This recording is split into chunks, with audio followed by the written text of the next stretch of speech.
Play Pibaro, Ipidang Subhai Pija, Pijit Kmi, but Kikubo, Baman Kasmi.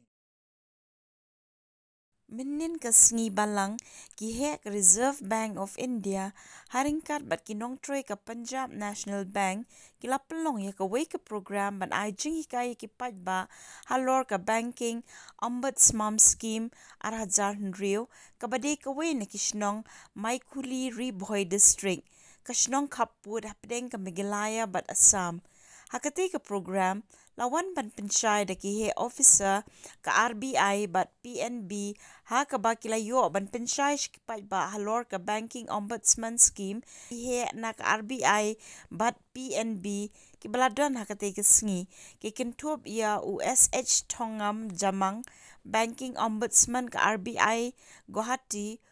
USH Sanjeev Singha Regional Director ka RBI Guwahati Ushio Sankar Singh Zonal Manager ka PNB Guwahati lembat ki weipan nalora ketika sengi lawan ye shimbenta de shibun god de kirang ba shnong lembat ki pai ba nakashnong Maikuli lingba ketika sengi ki he ka RBI ki bedeiru ki bapet ye ki jilla ka than chate lamingi kila pensyai ki pai ba da ka bayathu da ka ba pentip house nam arhazar khat khandai kila don hadu lai point arpu sau la ki jingu jor na ki pai ba ki bank ba pher ki bala ujor shika Reserve Bank of India but habaya day bat kiti ki jing ujor ulaong ba jan baro na kiti ki jing ujor la dep ban pen khuj bat kalong ka jing mentoy na ka benta ki tu ki pat ba ki bala sha le ben ha ki bank ba pher उसके बाद पिक्चर करता है जब बैंक से आपको सर्विस नहीं then you can complain to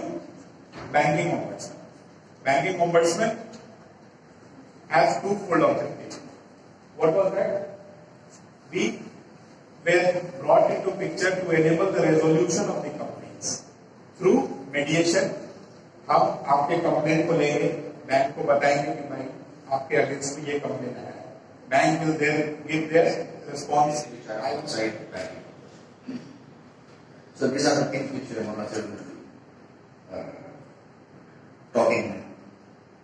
in a late part of the session. So,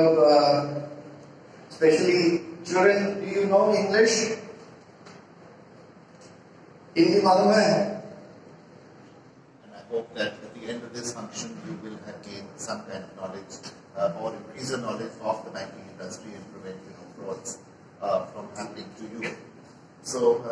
as I said earlier at the outset, I wish to thank Punjab National Bank, Guwahati Zone, and the Office of the Banking Ombudsman for facilitating this financial literacy camp and also inviting me to this program.